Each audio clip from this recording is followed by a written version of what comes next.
စကားလေးပြောပြတော့မယ်အကျဉ်းနာဆုံးကိုရဲ့ချစ်ဆုံးရဲ့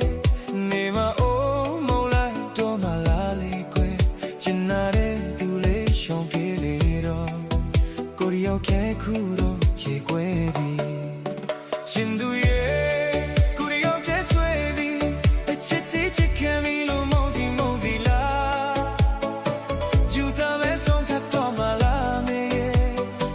ကျိုးကြောင်လေးနောက်